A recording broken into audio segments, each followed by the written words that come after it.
오늘 말씀 보겠습니다. 사도행전 18장입니다. 사도행전 18장 1절로 11절 말씀 보겠습니다.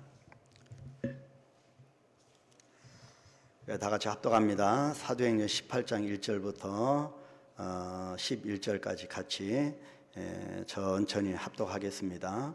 그 후에 바울이 아덴을 떠나 고린도에 이르러 아굴라라 하는 본도에서 난 유대인 한 사람을 만나니 글라우디오가 모든 유대인을 명하여 로마에서 떠나라 한 고로 그가 그 안에 브리스길라와 함께 이달리아로부터 새로 온지라.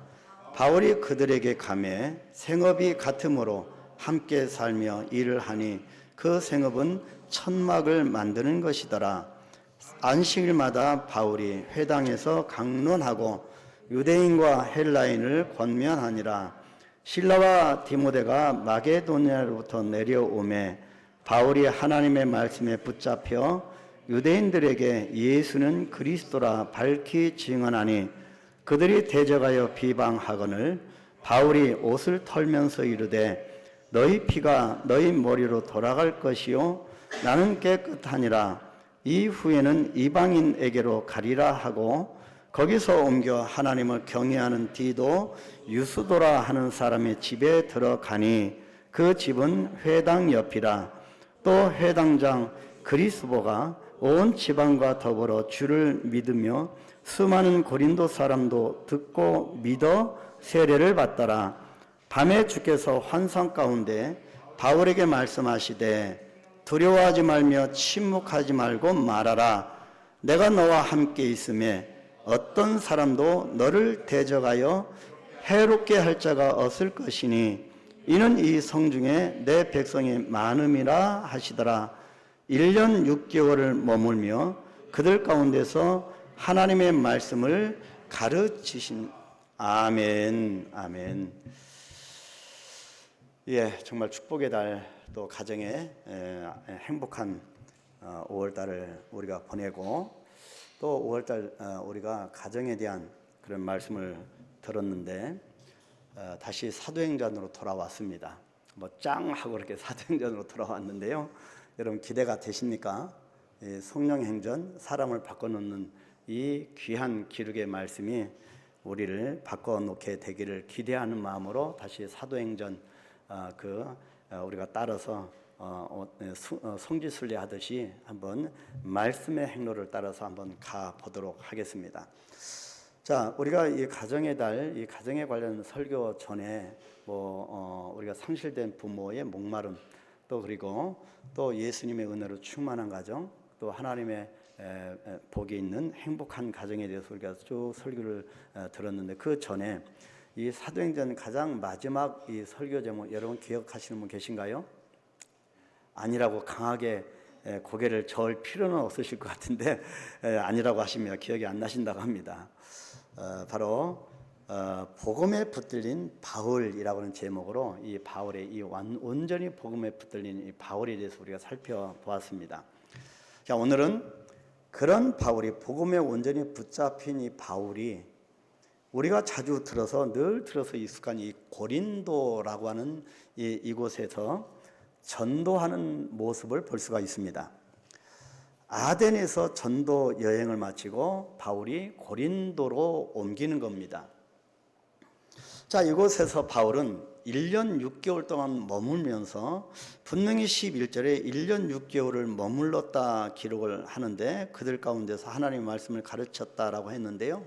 1년 6개월이라는 세월은 우리가 볼 때 결코 길지 않다라고 생각하지만 바울의 1차, 2차, 3차 이 선교 여행길을 보면 1년 6개월 동안 오랫동안 머문 적이 없습니다. 계속 말씀을 가리켜 전도하고 또 다른 지역으로 가고 계속 그렇게 움직였기 때문에 이 고린도에서의 사역이 1년 6개월이라는 것은 정말 중요한 그런 부분이 있음을 우리가 눈치로 알 수가 있습니다. 자, 이 1년 6개월 동안 머물면서 많은 사람들에게 복음을 전하고 가르칩니다. 근데요, 바울이 복음을 전하고 가르치는 그 사역, 바울의 어떤 영웅담을 이야기하려고 하는 것이 아니라 이 바울의 전도 사역과 함께 누가 역사하시냐면 하나님이십니다. 바로 여기서 하나님의 어떤 부분이 두드러지게 부각되냐면 하나님의 돌봄과 양육입니다. 하나님이 끝까지 하나님의 백성들을 돌보신다는 거지. 보호하시고 위로하시고 권면하시고 힘주시고 그렇게 또 믿음으로 성장할 수 있도록 양육까지 하는 하나님의 돌봄과 양육의 영적 만남이 일어나는 곳이 바로 이 고린도였습니다. 그래서 어찌 보면 이 고린도 전서, 고린도 후서가 성경에 있지만 이 고린도라고 하는 지역의 복음 사역, 전도 사역은 굉장히 구속사적으로 중요한 그런 지역이었고 사역이었습니다. 자, 왜냐하면 당시 아덴이 최고의 문화와 예술의 도시라고 한다면, 자, 아덴에서 지금 고린도로 건너왔죠. 근데 이 고린도는 당대 최고의 상업과 무역의 도시였습니다. 어떻게 보면 부자 도시입니다. 여러분, 한국의 IMF 때도 IMF를 별로 타지 않았던 뭐 울산이든 구미든 뭐 여수든 그런 데는 공단 지역에는 여러분 어떻습니까? 정말 이 부유가 있습니다. 그것처럼 고린도는 당대 최고의 상업과 무역의 도시였습니다. 자, 돈 많은 사람들이 많았겠지요. 그런데요, 이것은 겉으로 드러난 모습일 뿐이지 이 아덴과 고린도 이 두 도시는 다른 내면의 모습을 가지고 있었는데 바로 인본주의와 세상 가치의 극치였습니다.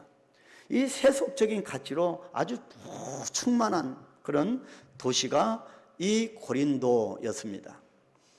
자, 아덴은 예술과 문화를 가장하여서 귀신들을 섬기는 우상의 도시였고, 그래서 영적으로는 가장 혼탁한 도시였습니다.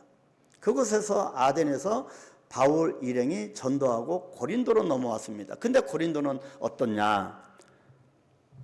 반면 이 아덴에서 130km 정도 떨어진 고린도는 항구 도시인데요, 상업과 무역을 빙자한 도시 전체가 방탕과 쾌락과 돈과 섹스에 빠져서 음란을 상징하는 도시였습니다. 뭐 더 설명을 안 드려도 여러분 다 아시겠죠, 어떤 모습인지. 당시에는 고린도 같은 이어, 고린도 같은 사람이라고 하는 것이 최고의 욕이었습니다. 고린도 같은 이어, 고린도 같은 사람이여라고 하는 말이 육적으로 가장 타락한 사람을 가리키는 말이었기 때문입니다. 이러한 고린도에 지금 바울이 도착한 겁니다. 여러분, 복음을 전할 수 있을까요? 여러분, 복음을 전할 때 얼마나 방해와 핍박이 올까요? 오늘은 이런 배경을 갖고 있는 고린도에서 바울을 통해 펼치시는, 여러분 항상 성경을 볼 때는 그 성경적인 인물보다는 그 인물을 움직이시는 하나님이 보여져야 합니다. 그래서 이 고린도에서 바울을 통해 펼치시는 하나님의 돌봄과 양육의 역사하심을 살펴보면서 한번 은혜를 나눠보고요, 우리도 좀 용기를 갖고 뭔가 우리도 좀 행복을 느끼는, 하나님이 나와 함께 하시구나, 하나님이 역사하시는구나, 하나님이 나와 함께 동행하시는구나, 끝없이 나를 보호하시는구나, 세상 끝날까지 나와 함께 하시는 하나님이 맞구나를 깨닫게 되기를 소망합니다. 이것은 우리의 형편을 초월하여서, 우리의 경제력을 초월하여서, 우리의 건강 유무를 초월하여서 하나님께서 우리와 함께 하신다는 것입니다. 그래서 첫 번째 장면을 보면 하나님의 열심이 보여져야 합니다. 하나님의 열심입니다. 여러분, 정말 놀라운 일입니다. 놀라운 일입니다. 아무도 모르는 어느 날 마가의 다락방에서 엄청난 일이 벌어졌지요. 이 마가의 다락방에서 베드로의 복음 전도로 인하여 시작되어서 120명의 성도들에게 세례를 받게 했던 강력한 복음이 바울이라고 하는 한 사람을 통해서 이제는 당시 세계의 중심이었던 아덴과 또 고린도를 지나서 로마까지 전해지게 되는 대역사를 보게 되기 때문입니다. 한 사람이면 충분합니다. 하나님의 열심을 품은 한 사람, 그 한 사람이면 여러분 가정이 바뀌어질 수 있습니다. 여기서 여러분은 무엇을 보십니까? 오늘 성경에서 이 사도행전 18장 1절부터 넘어가면서 17장에서 18장 넘어가면서 여러분 무엇이 보여지십니까? 베드로의 열심입니까? 바울의 열심입니까? 물론 베드로와 바울의 열심을 어떻게 우리가 따라가겠습니까?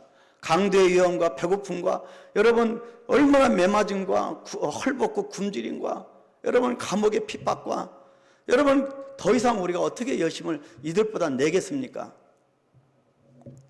그들의 열심을 누가 따라갈 수 있겠습니까? 그런데요, 더 자세히 들여다보면 누가 그들을 변화시켜서 이 열심을 허락하셨는가입니다. 여러분들의 교회에 와서 이렇게 봉사하고 섬기는 그 열심을 누가 허락하셨습니까? 누가 그들 인생의 방향을 돌리셨습니까? 누가 그들의 눈에서 비닐을 떼내어 주셨습니까? 누가 그들의 인간관계를 조금씩 어루만지셨습니까? 그리고 누가 그들을 진짜 그리스도인으로 만들었습니까? 무엇이 이것을 가능하게 했을까입니다. 여러분, 제가 이 주일 설교를 매일 설교를 준비하면서 주일 설교는 일주일 내내 짓눌립니다. 그러다가 이게 정리가 되어지고 좀 토요일 날 오전에 낮 정도 일찍 다 마무리되어지면 제가 회복하는 시간이 좀 있습니다. 근데 정말 저녁 늦은 시간에 이 설교가 맞춰지면 설교 하나 맞춰지면 제가 어지러져 진액이 다 빠지는데요. 여러분 그런 경험 해보셨어요? 여러분 목사가 쉬운 게 아니에요. 이 강대상에서 설교하는 게 쉬운 게 아닙니다. 그냥 대충 하면 되지 어떻게 그런 생각을 할 수 있겠습니까? 그래서 제가 그렇게 주변머리가 없는 목사이기 때문에 대충 안 돼서, 근데 이 기어놓고 정말 진액이 빠지는 그래도 휘청휘청하는 그 순간을 맞이하면서 그래도 이렇게 이끌어 가시는 누구신가? 하나님이십니다. 그래서 이 베드로와 바울의 열심을 바꿔놓는 그 사람, 이것을 한마디로 하나님의 열심이라고 합니다. 하나님의 열심이 여러분을 이끌어 가십니다. 이에 대한 말씀이 열왕기하 19장 31절입니다. 같이 볼까요? 남은 자는 예루살렘에서부터 나올 것이요 피하는 자는 시온 산에서부터 나오리니 여호와의 열심이 이 일을 이루리라 하셨나이다. 표준 새 번역에 보면 이렇게 이 부분을 이렇게 기록합니다. 만군의 여호와께서 열정을 가지고 이 일을 이루실 것입니다. 그렇게 기록되어 있습니다. 여호와 하나님의 열정입니다. 그 하나님의 열심이 베드로와 바울에게 투영된 겁니다. 학생이든 우리 장년이든 현직에서 은퇴했던 현직에 계시던 우리가 열정의 삶을 살아가야 하는 이유는 하나님의 열심이 나와 함께 하기 때문입니다. 복음주의 설교자, 이 존 파이퍼라고는 복음주의 설교자가 계시는데, 자, 이분이 쓴 책 중에서 하나님의 영광을 위한 하나님의 열심으로 한국말로 번역된 책이 있습니다. 하나님의 영광을 위한 하나님의 열심입니다. 자, 미국의 영적 대각성 운동을 일으켰던 조나단 에드워드 목사님의 탄생 300주년을 맞아서 나온 책입니다. 여러분 이 부분을 보면서 이 나라 이 땅도 다시 한번 영적 대각성의 운동이 벌어졌으면 좋겠다라고 하는 간절한 소망 가운데 기도하기를 원합니다. 이 한반도에서 평양 대부흥 운동이 일어난 것처럼 그 전에 대회개 운동이 일어난 것처럼 이 땅에 다시 한번 회개 운동이 일어나서 다시 한번 영적 각성이 되어지기를 간절히 소망해 봅니다. 자, 에드워드 목사님의 말을 인용하여서 이 책에서 이렇게 기록합니다. 하나님을 즐거워하는 것과 하나님을 영화롭게 하는 것은 나뉘어진 둘이 아니라 하나라는 것을 아는 것은 참으로 복된 발견입니다. 우리가 인생의 목적이 뭡니까? 하나님을 영화롭게 하고 그를 즐거워하는 것입니다. 그죠? 하나님을 즐거워하고 기뻐하십니까, 여러분? 여러분 여러분 예배를 드리면서도 또 예배 전에 우리 평일에도 하나님을 즐거워하십니까? 그 자체가 이미 하나님의 영광을 위한 삶이라는 겁니다. 이것을 가능하게 하는 것이 바로 하나님의 열심이라고 했습니다. 하나님의 열심이 저와 여러분에게 함께 하는 겁니다. 또 그는 우리에게서 참된 기쁨과 열정을 빼앗아가는 주범이 있는데, 여러분 우리에게 열정이 빼면 뭐가 남겠습니까? 그죠? 여러분 생업의 현장에도 우리 그리스도인들이 열정을 가지고 일을 하셔야 됩니다. 또 학생들도 정말 열심을 가지고, 열정을 가지고, 하나님의 열심을 가지고 여러분 학업에 매진해야 합니다. 그래서 우리에게 참된 기쁨과 열정을 빼앗아가는 주범이 있는데, 그것이 무엇냐면 바로 자기 자신의 열심이라고 지적했습니다. 오늘날 소위 헌신된 사람들의 영적 싸움은 바로 하나님의 열심과 자기 자신의 열심과의 싸움이라는 겁니다. 여러분 무슨 말인지 여러분 잘 들으셔야 합니다. 그렇다고 나의 열심 필요 없느냐? 그 말씀 드리려고 하는 것이 아닙니다. 하나님의 열심과 내 자신과의 열심. 하나님의 열심은 사실 나에게서 나오는 마음이 아닙니다. 이것은 성령께서 주시는 마음이기 때문입니다. 나의 모든 욕망과 사욕이 제거되고 온전히 주님을 바라볼 때의 마음입니다. 그 하나님의 내 열심이 아니고 하나님의 열심으로 해야 오래가고요, 진정한 섬김이 됩니다. 이것이 없이 교회를 봉사하고 섬기다 보면 나의 열심으로 하다 보면 지치고요, 뭔가 보상 심리가 되어지고요, 하나님의 열심과는 상관없기 때문에 정말 영적으로 큰 문제가 야기되는 거죠. 환경이나 사람의 시선 때문에 갖는 열심이 아니라 주님 한 분만으로 감사하고 즐거워하고 기뻐하는 마음입니다. 하나님은 피조물인 인간의 열심이 아닌 창조주이신 자신의 열심이 그렇게 바울을 어루만지셔서 다스리기 시작하신 겁니다. 그래서 그런 하나님께서 하나님 자신의 열심으로 바울에게 그 열심을 주입시켜 주셔서 바울로 하여금 그렇게 복음을 증거하게 목숨도 아끼지 아니하고 그렇게 할 수가 있는 겁니다. 바울이 질병이 없었습니까? 경제력이 있었습니까? 근데도 생명을 주께 맡기고 할 수 있었던 것은 그 하나님의 열심으로 바울을 만지셨기 때문입니다. 자, 두 번째, 하나님의 열심이 어떤 것을 가져오냐면 위로입니다. 하나님의 위로입니다. 여러분, 하나님의 위로를 받으시기를 축복합니다. 자, 이런 가운데 하나님은 열심히 당신의 사람들에게 자기 자신, 당신의 위로를 주십니다. 여러분 힘드십니까? 그 무엇 때문에 힘드십니까? 하나님의 위로를 받게 되기를 축복합니다. 사도 바울과 그와 만난 동역자들에게 하나님의 위로가 임한 겁니다. 사람은 본질적으로 단수가 아닙니다. 뭐 한자로 사람 인자, 그죠? 두 사람이 같이 기대어 있는 것이 사람 인자입니다. 그래서 사람은 본질적으로 단수가 아닙니다. 복음도 혼자의 열심만으로는 잘 전할 수 없기 때문에 하나님은 당신의 열심을 가진, 사람의 열심이 아니라 하나님 자신의 열심을 가진 또 다른 당신의 사람들, 사명자들을 붙여주십니다. 그것이 물질일 수 있고 사람일 수 있고 이렇게 복음 사명자일 수도 있습니다. 바울이 혼자 사역했습니까? 아닙니다.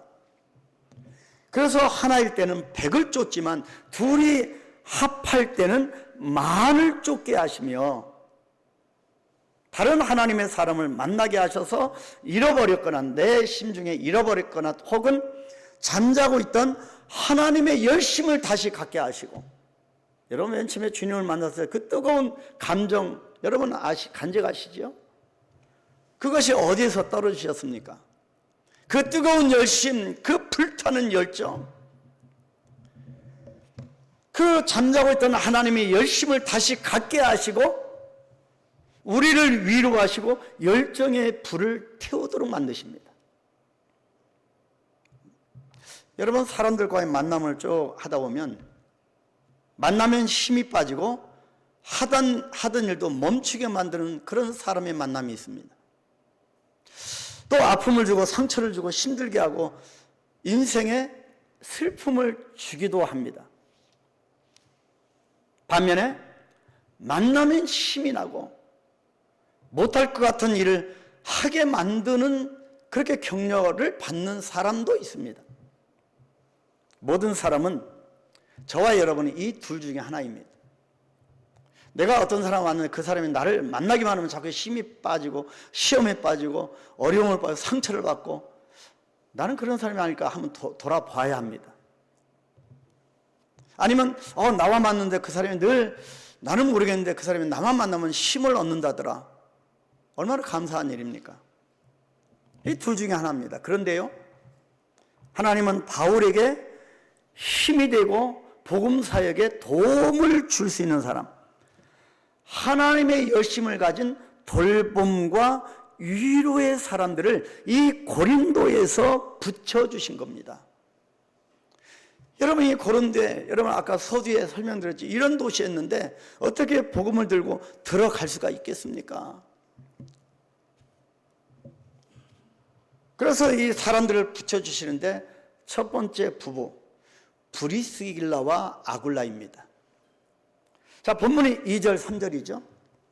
아굴라라 하는 본도에서 난 유대인인 한 사람을 만나니 글라우디오가 모든 유대인을 명하여 로마에서 떠나라 한 거로 그가 그 안에 브리스길라와 함께 이달리아로부터 새로 온지라. 바울이 그들에게 가매 생업이 같으므로 함께 살며 일을 하니 그 생업은 천막을 만드는 것이었다. 자, 몇 사람이 이제 보여질 텐데요. 하나님께서 하나님의 열심을 담은 하나님의 사람들이 이 고린도에 바울과 더불어 집결시킨 겁니다. 이것을 보고 정말 큰 위안을 받습니다. 여러분, 제가 선교지에서 정말 모든 것이 떨어졌을 때, 힘도 떨어지고 사람도 떨어지고 재정도 떨어지고 했을 때 이제는 방법이 없는 겁니다. 그런데 하나님의 때에 하나님은 정확하게 붙여주십니다. 물질도 붙여주시고 사람도 붙여주시고요. 참 희한하죠. 이것이 하나님의 열심이고 하나님의 위로입니다. 그 중에 한 부부가 브리스길라, 아굴라였습니다. 자, 오늘 본문에는 아굴라가 먼저 나오지만 보통 다른 본문에 보면 브리스길라와 아굴라라고 기록하여서 이 아내 이름이 먼저 나옵니다. 우리 여성도님들 힘내시기 바랍니다. 여자 이름이, 이 브리스길라 이름이 먼저 나오면 성경은 더 많이. 당시 시대로 보면 참 특이한 거지요. 바울이 빌립보에서 하나님이 누구를 만나게 해주셨습니까? 제일 먼저 만난 것이 루디아였습니다. 루디아. 자, 이제 고린도에서는 누구를 만나게 하냐면 바로 이 브리스길라를 만나게 해주시는 겁니다. 이 아내 브리스길라는 굉장한 영향력을 가진 사람이었습니다. 하나님의 열심을 가지고 남편과 함께 이 아굴라와 함께 복음에 헌신된 사람이었고, 민수기 4장에 나오는 레위 자손 가운데 성막의 성물을 어깨로 나르는 성막의 짐을 지는 사람이었습니다. 대단하죠. 여장부입니다.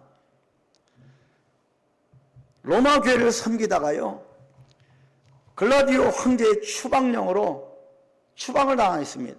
그래서 로마 교회에서 고린도 교회로 이명을 온 성도입니다. 평신도죠. 그래서 이 부부들은 목회자도 아니고 평신도 사역자였습니다.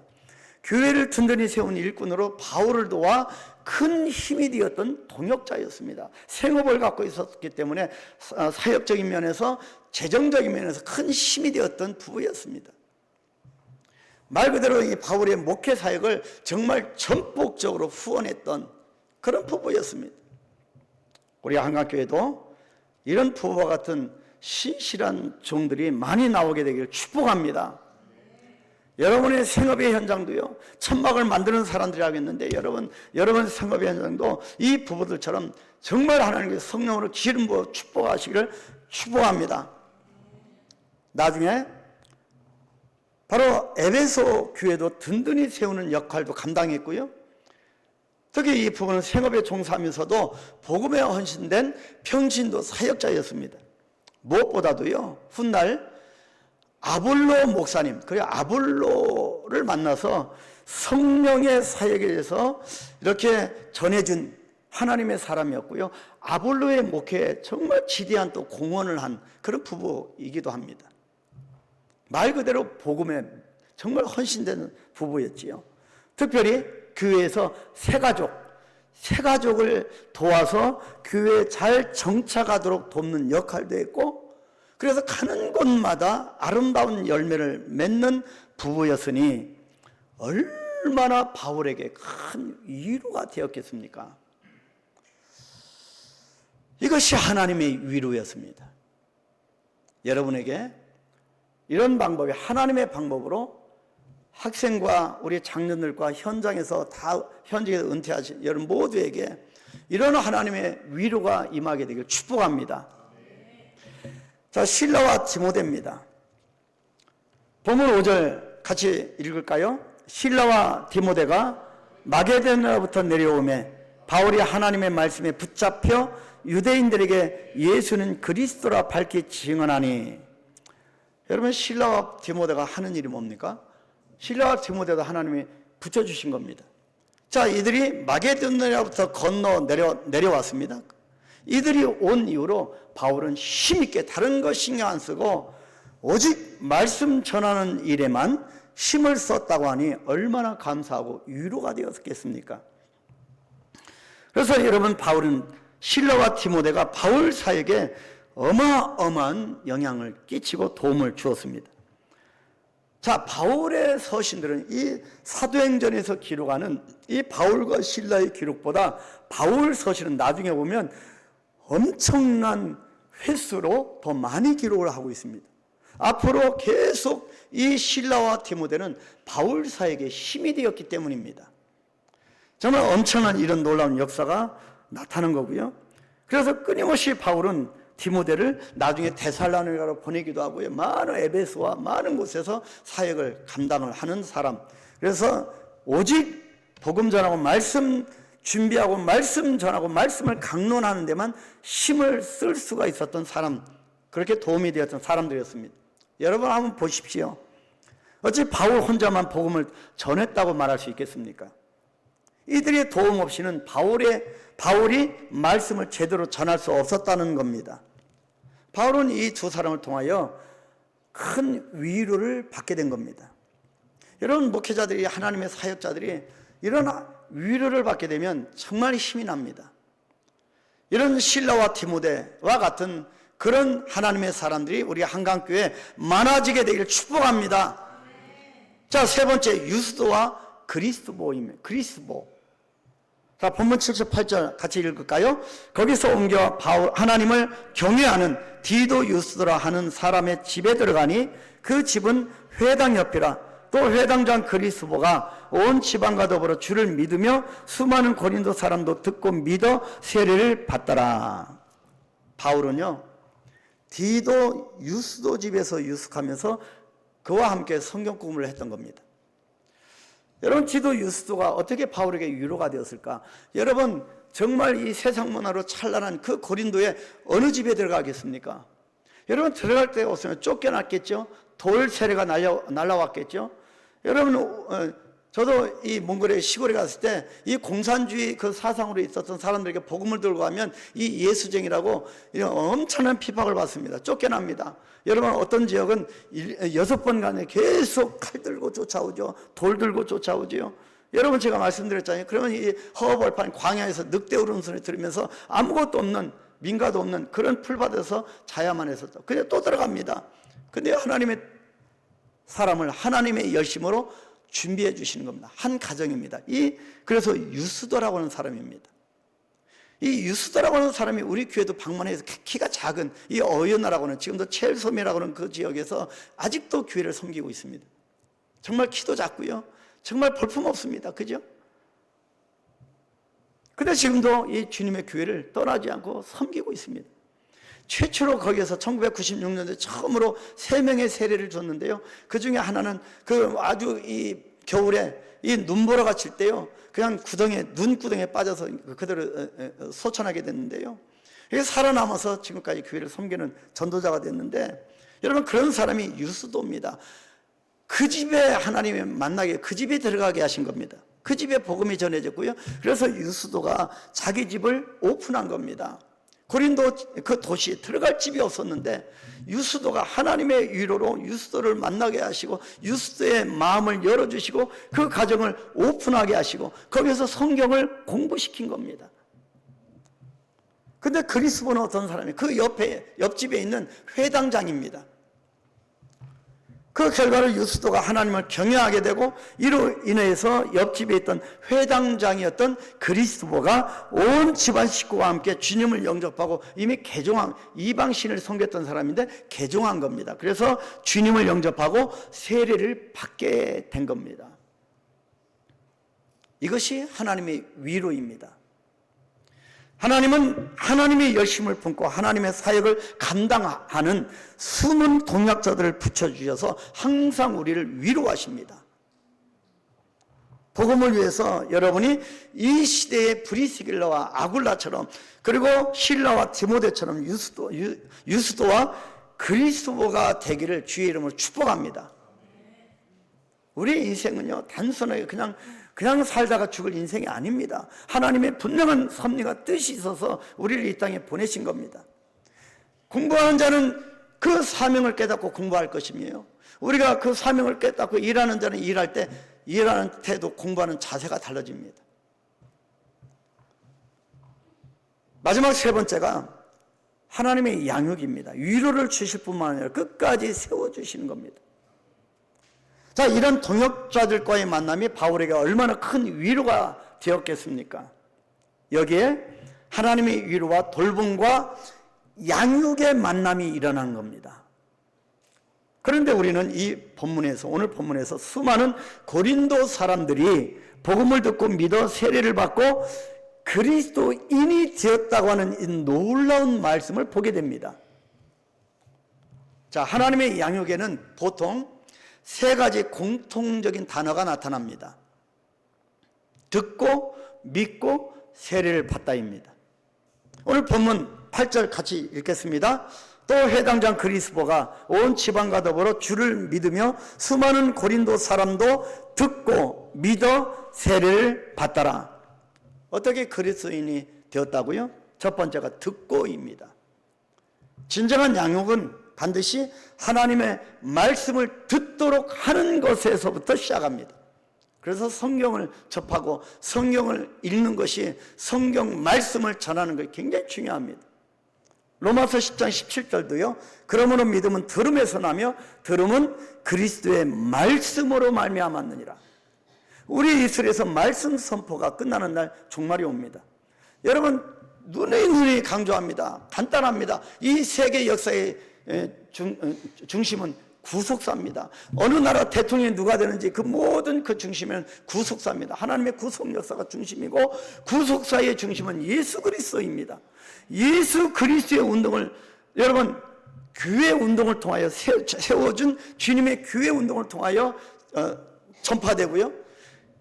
이 교회 운동은 무엇을 통하여 완성됩니까? 케르그마, 말씀 선포 사역입니다.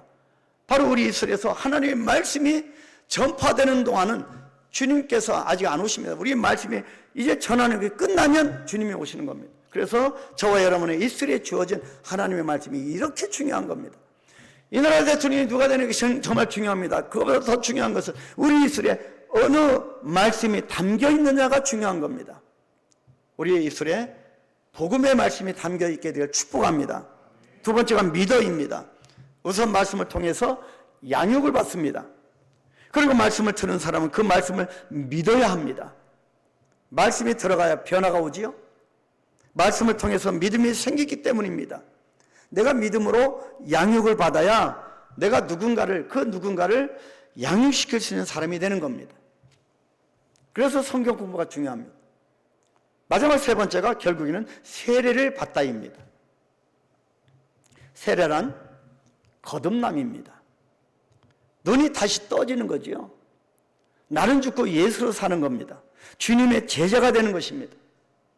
내가 하나님의 거하시는 성전임을 알게 되고 교회의 한 지체가 되었음을 깨닫게 되고 오직 주님을 위해 살아가는 주님의 제자가 되는 것, 이것이 하나님의 양육의 핵심입니다.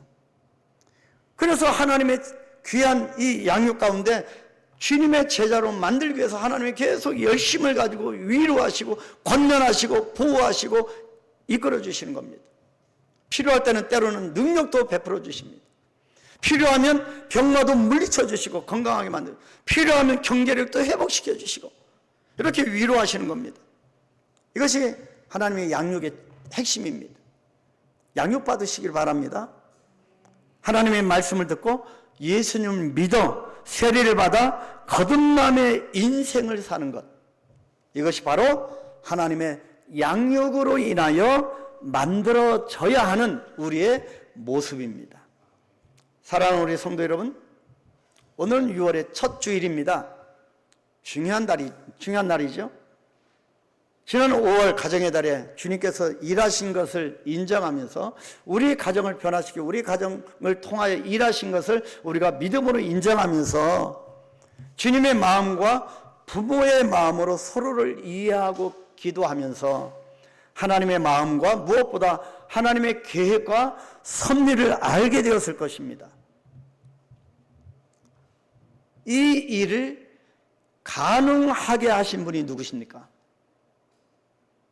바로 하나님이시고 하나님의 열심입니다. 그리고 하나님은 우리가 지칠 때 어떻게 하십니까? 번아웃되고 기력이 없어지고 무기력하고 정말 어떤 것도 하기 싫을 때, 지칠 때 하나님이 우리를 위해서 어떻게 하십니까? 하나님의 사람들을 만나게 하십니다.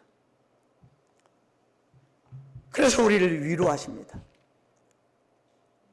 사명을 같이 열정을 불태우면서 논하게 하시고 기도하게 하시고, 그런 사명자들 하나님 붙여주십니다.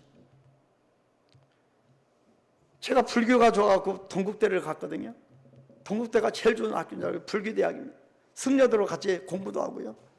굳이 경제학과 학생이 불교학과 가서 선택감으로 굳이 틀릴 필요가 없는데 가서 그 정도로 정말 하나님 등진 사람이었습니다. 근데요, 하나님이 찾아오셔서 예수를 믿게 하시고 정말 저의 모든 진리의 물음표가 정말 해결된 그날, 저는 이 땅의 모든 것을 내려놨습니다. 그리고 오직 주님을 왕되심을 고백하면서 주님의 인도에 따라 그 이후로 지금까지 살고 있습니다. 그때요, 여러분, 술, 담배는 물론이고 모든 것을 하나님이 정말 쉽게 다 해결시켜 주셨는데, 관계입니다. 관계. 가장 힘든 게 관계. 근데요, 주님의 말씀을 붙들고 나아가는 이 고독하고 외로운 이 길에 진리를 추구하는 이 득도자의 구도자의 길처럼 이렇게 외로운, 정말 여러분, 이 증권회사 직원의 화이트 칼라지요. 회식으로 막 100만 원, 200만 원 한 부서에 오는데요, 돈이 넘쳐나니까 여러분 어떡합니까? 사람들은 다 가서 회식에 술에 막 마시고 부어라 막 하잖아요. 여러분, 그때 제가 믿음이 생긴 겁니다. 근데요, 술을 거부한다고 여러분 그 화이트 칼라들이 술을 붓고 욕도 하고요. 술 취하면 그렇습니다. 근데 그걸 거부하는데요, 여러분 첫 단추가 그래서 중요합니다. 사람의 눈치를 보냐고 계속 응하다 보면 여러분 신앙인으로 인정 못 받습니다. 그렇게 욕이 와도, 그렇게 핍박이 와도요, 또 주님을 믿는 사람을 고백하면 그 이후로부터 인정을 해줍니다. 여러분 경험하신 분 계실 거예요. 여러분, 그래서 그때부터 친구가 어디 있는가, 여러분 외로운 길을 걸어가야 했었고요. 여러분, 그래서 이 세상보다 교회를 달려갔고, 근데요, 하나님께서 그 외로운 가운데서도 하나님의 사람들을 붙여주시는 겁니다. 여러분, 귀한 가치 있는 그런 동역자들을 많이 붙여주셨습니다. 그러면서 저에게 그런 가운데 동역자들과 같이 교회를 세우고 또 그것을 다 넘기고 또 다른 교회를 개척하고 그렇게 사역을 해오고, 저는 바울처럼 현실에 안주하지 않기 위함이었습니다. 여러분, 하나님은 이렇게 위로하십니다. 사람을 만나게 하십니다. 걱정할 거 없습니다, 여러분. 그리고 우리를 치유하시고 양육해 가십니다. 하나님께서 바울에게 말씀하셨듯이 예수 그리스도만이 진정한 열심이시며 위로자가 되십니다. 하나님의 열심과 위로와 양육의 은혜가 여러분과 각 가정에게 임하심으로 담대히 복음을 들고 승리하는 우리 모두가 되시길 주의 이름으로 축복합니다. 여러분, 본문 9절부터 11절 같이 읽을 텐데요, 여러분, 하나님께 바울에게 어떠한 이 위로 가운데 어떠한 열심을 가지고 그런 양육과 바울도 양육시키는 말씀을 주시면서 이렇게 고린도까지 와서 평생 복음을 전하는데, 여러분, 바울에게도 어려움이 심적인 어려움이 왜 없었겠습니까? 봉사하다가 보면. 근데요, 그것을 하나님께서 캐치하시고 바울에게 담대한 확신을 주시는 말씀입니다. 여러분, 반신반의가 있고 좀 의심이 있고 좀 어려움이 있고 마음에 혼란이 있고 좀 흔들리는 그런 마음이 있다고 하면 이 말씀을 우리가 나의 심령에 적용하면서 한번 같이 큰 소리로 같이 합독하고 이 말씀을 통하여 담대함과 우리가 강함을 잊게 되기를 주의 이름으로 축복합니다. 같이 봅니다. 밤에 주께서 환상 가운데 바울에게 말씀하시되 두려워하지 말며 침묵하지 말고 말하라. 내가 너와 함께 있음에 어떤 사람도 너를 대적하여 해롭게 할 자가 없을 것이니 이는 이 성중에 내 백성이 많음이라 하시더라. 1년 6개월을 머물며 그들 가운데서 하나님의 말씀을 가르치니라. 바울이 왜 고린도에서 다른 적에 비해서 이렇게 오랫동안 1년 6개월 동안 머물렀는지 아시겠죠? 확신이 생긴 겁니다. 담대함이 생긴 겁니다. 여러분, 이후로 6월달 첫 주일부터 강하고 담대함으로 확신 가운데 출발하시길 주의 이름으로 축복합니다. 그런 마음으로 우리가 기도하겠습니다. 하나님, 담대함을 주옵소서. 두려워하지 말게 하옵소서. 이곳에 하나님의 백성이 있고 우리에게 할 일이 있기 때문입니다. 우리 한번 고백하며 기도합니다. 주여,